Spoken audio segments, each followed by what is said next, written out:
Yo, what is poppin' YouTube? Dom Reggie here, back on the Shuffle Squad YouTube channel, and today I am going to be doing a Stellar Crown tier list. Now, you'll notice that it's a little bit different. I am actually at Zach Lasage's house using his setup, so if everything's a little bit higher quality, that would be why. But let's jump right into it with our usual start of Arc Armor Rouge. Now, going into the next format of Stellar Crown, Arc Armor Rouge sadly does get worse. Armor Rouge being weak to water types is not really great, and Terrapagos is also another deck that's kind of turbo-y that Arceus probably is just going to struggle against. You also can't really tank with Armor Rouge as Palkia is still one-shotting you, and overall, like, the deck just probably doesn't feel well-positioned going into next format. I am unfortunately going to be putting it in the 0-3 drop tier, which is probably just to avoid this deck if you can. It's probably just not good, which is unfortunate, but it does happen, right? Decks get good, decks get bad, and who knows, maybe Arceus Armor Rouge will surprise us coming up in events like Peru and whatever events are afterwards, such as Louisville. I don't actually know what all is in the Stellar Crown format, but there is tons of cups and challenges and stuff, and we know how Arceus is. That guy never wants to die, so we'll have to wait and see how that goes down. The next deck I'm going to be talking about is Blocklex, and I think Blocklex is still probably a solid B tier play. Decks like Ancient Box will probably fall off a little bit, but I'm not too sure how it'll work.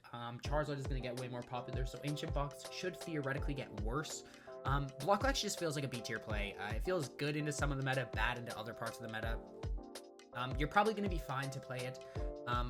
You could probably make some results with it, might win an event, might not.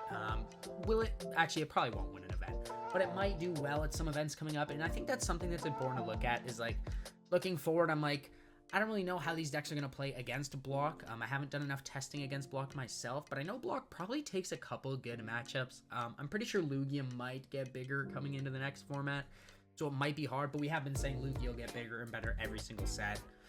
We'll have to wait and see.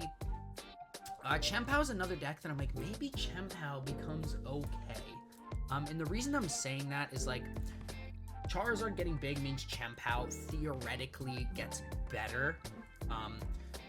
That being said, though, I'm not sure how Chien-Pao deals with decks like Palkia. I think it's just beat stick 2-prize trading. And the way the meta's looking, like, Chien-Pao seems like it's just a fine deck. Like, if Ancient Box doesn't die down, if the Turbo decks don't die down with the next set, which I'm pretty sure they should, Chien-Pao is probably still not a great play because it does struggle against all of those. However, that being said, I think that if they do die down, and I'm predicting that they will, I think Chien-Pao just maybe gets a little bit better going forward. So yeah, hopes are high for Chien-Pao. Will they stay high? I don't know. Now, another deck I want to talk about is Lost Zone Box, and recently, Lost Zone Box has kind of been bad. But I have seen this new list floating around of Stellar Box, and Stellar Box is something that seems very, very cool. It's playing like the Stellar, like obviously the Stellar Crown cards. It'll play like Galvantula, or it'll play Cinderace, or whatever it wants to play, right? I think that's a really cool idea. I think it's probably just worse than regular Lost Zone Box, and Regidrago is dying down because of coming into the next format. So I think that Lost Zone Box is probably a really solid play, right? Cards like Briar, though, they're killing Regidrago because Charizard just becomes dumb broken because of it, and Charizard can manipulate that prize trade really easily. So it'll be interesting to see where the format lies, where Regidrago actually ends up. Yeah, it'll definitely be a cool thing. Terrapagos, I think by itself is probably a C tier deck. Might even be 0-3 drop. I think if you're playing Terrapagos, it has to be with Palkia. It's a cool attacker. It's not the best. It's kind of bulky, I guess. Big basics. They're in right now, so it's an interesting thing to think about. But I just think that if you're playing Terrapagos, you should be playing Palkia. I'm not sure what matchups you're going to excel into. I'm not sure what ones you're not going to excel into, right? It kind of just seems like a beat stick deck without the ability to donk. And I don't know, that just doesn't seem that great to me, at least, right? In the attack, like, yeah, it's cool, but you're realistically not hitting high enough numbers that it really matters. Another deck that, not even going to talk about it. We talked about it last week. Goldango, down in 0-3 drop. Just doesn't seem that great right now. Dialga is a deck that I can see being pretty cool, and the reason for that, okay, and Dialga isn't going in D tier right now, or like 0-3 drop tier. I think I'm going to put it in C tier, and I think Dialga is cool for a couple of reasons. One of them is Palkia is really big. Okay, like not really big, but it's large enough, right? And Charizard is also quite large. And if you can take extra turns against both those decks, it's very, very strong. right? Whereas Palkia does play a lot of weaker Pokemon. They have to play cards like Palkia V, obviously, that you can just one-shot KO. They'll likely play a Lumineon, or, well, no, they're just gonna play lots of weak Pokemon that you're able to take those extra turns to. You can build up board states and just knock out their large HP Pokemon. And then be taking an extra turn, right? I think Dialga is probably okay. Will it win a regional? No. Will it top cut a regional? Probably not. But will it probably see success at stuff like cups and challenges? Absolutely. Diplin's another deck, probably 0-3 drop. Probably don't play Diplin at all, especially going forward, right? So right now, if you were to ask me for Baltimore, I'd be like, yeah, Diplin seems cool. And the reason for that is like, your Ancient Box matchup is super free. Your Gardevoir matchup is pretty good. Charizard is kind of bad, though. It used to be really good. It's not as great anymore. It's not bad, obviously, but it's definitely not good. Like, in the way that it was when it first came out, because they have Dusknoir. But the fact that they're now getting Briar on top of that means they can take, like, 4 prizes against us in a turn. And it's just not ideal, right? The second we take 2 prizes, let's say we've taken 2 prizes, they could go Dusclops, Briar, KO for 4 prizes. That's not a fun time for us. Also, a deck that I think probably dies down a lot is Miraidon. I'm going to be throwing a lot of stuff in B tier just for the simple fact that, like, I think it's probably okay. I don't think it's great. It probably takes decent matchups. There's so many viable decks, though. That's what we have to remember is with so much stuff viable, there's a lot of mediocrity. Okay, there's a lot of decks that aren't great. There's not a lot of decks that are great, but there's a lot of decks that are viable, but that are mediocre. And those are all going to be those B tier decks that are like, you could play this if you want, but is it going to be a top 4 deck in the format? Is it going to be a top 5 deck in the format? Probably not. And I think going into next format, the meta, while it gets more diverse, I think it slims down on what is actually very, very good. And Dragapult seems like I don't want to put Dragapult D tier because Dragapult is not a D tier deck, but I don't think it's much better than that. I think if you're playing any sort of Terra deck, just play Charizard. And if you're going to play Dragapult at all, just play Dragapult Charizard because you're playing Charizard with Briar in the format, with Dusclops in the format, with whatever, right? I think it's going to be dumb broken. Gardevoir is another deck. Gardevoir is probably still good.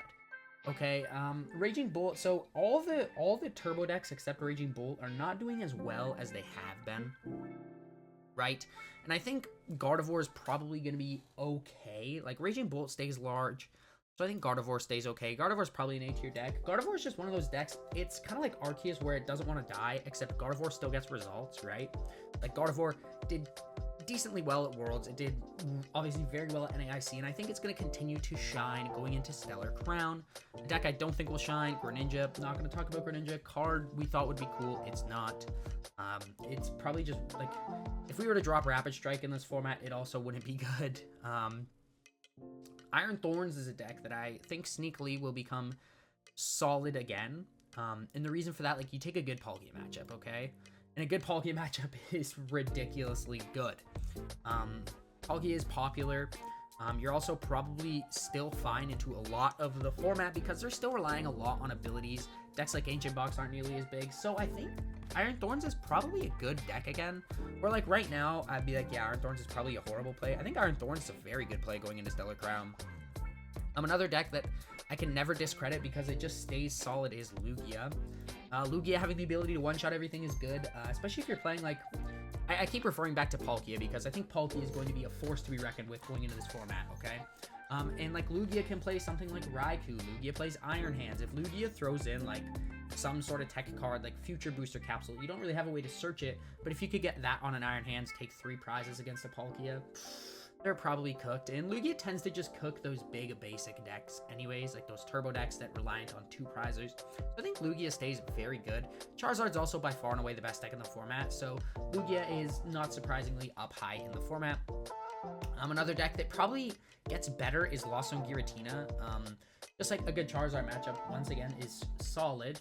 That being said, like Lawson Tina, a lot of people are talking about it now. Cyrus did just post a big long article about Lawson Giratina and why it seems okay, and I do agree with a lot of that. I'm not sure it's great right now, but I think going into next format, Lawson Giratina is probably a solid play, right? If you're like Giratina, it's going to be better in a couple weeks than it is right now, and that's something that there's hope for the Lawson Giratina believers.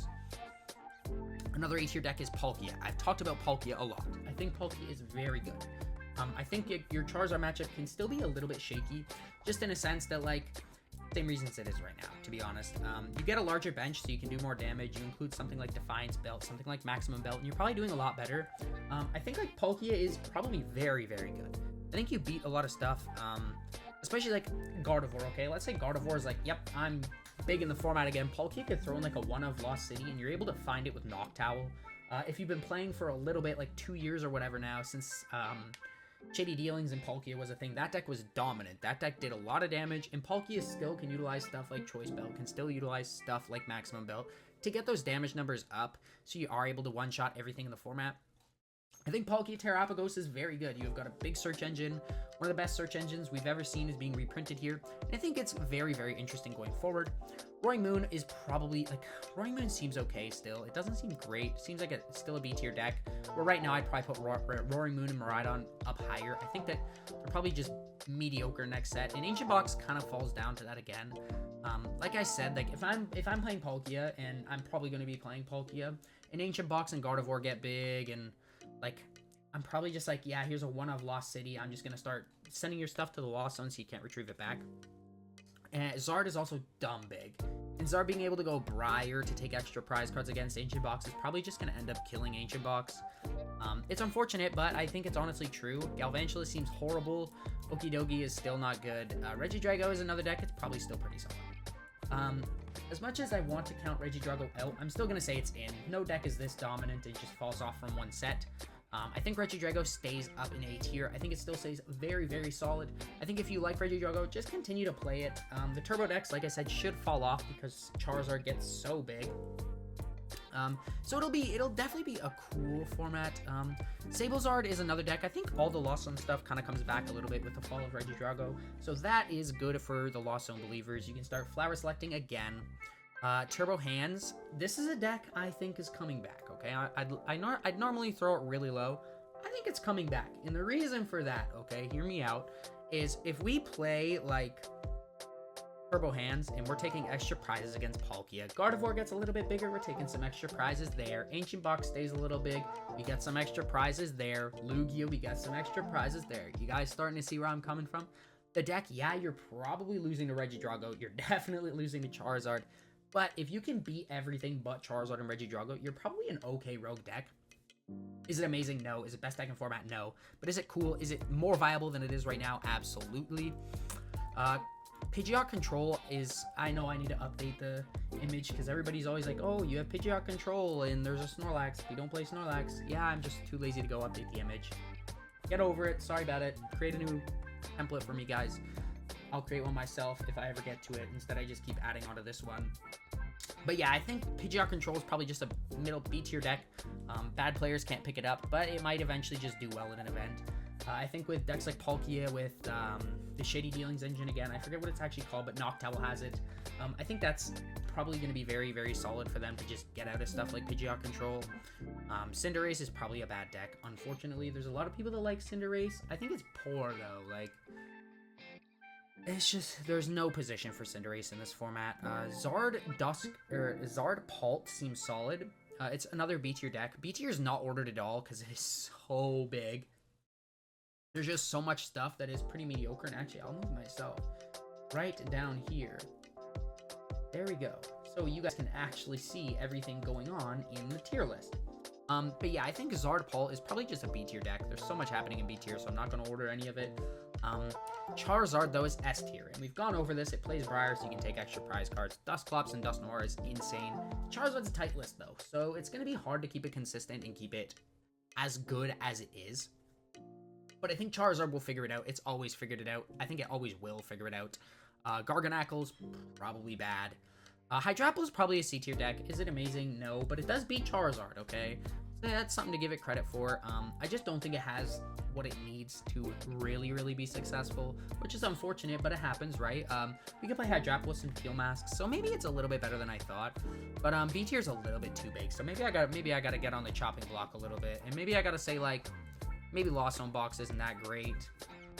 Like, it seems fine, but I don't know how amazing it is. kind of tough. Maybe I'll say PGR Control isn't great either, just because it needs a really good pilot. And this looks more representative of what I think the meta is going to look like.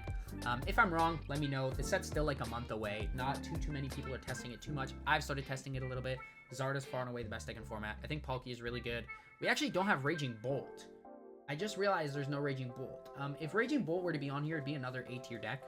And the fact that, like, Raging Bolt, it beats Palkia. Raging Bolt still beats Regidrago if it stays big. And, like, it's just a solid deck. Raging Bolt's one of those things. When it functions, it wins. Your opponent doesn't get to function all the way, though. So that's okay. Like, if they function all the way, they're just winning. But I think Raging Bolt stays probably in the A tier. I think it's the best turbo deck going into next format. But yeah, let me know what you guys think down below. I appreciate all the feedback, and I'm excited to see what you guys think, what you're excited for.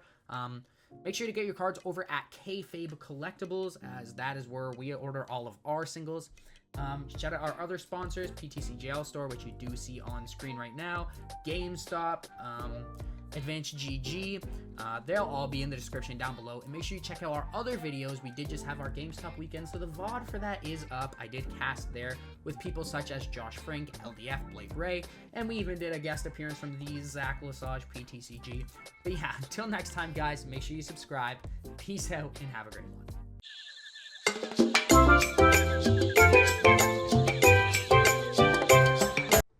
Want to support the Shuffle Squad? Be sure to check out all of our sponsors in the description to pick up Pokemon TCG singles, sealed, and PTCG live codes. You made it to the end. Thank you so much for watching this entire video from the Shuffle Squad. Honestly, from the bottom of our hearts, we appreciate each and every person that supports our content, watches what we have going on every single day, every single week, even from time to time, and continuously allows us to have a forum to project our creative content towards the Pokemon TCG community. So if you haven't already, be sure to give this video a like, subscribe to the channel, and even leave a comment to help boost the YouTube algorithm. That being said, we'll catch you with our next video. Thanks again. Take it easy.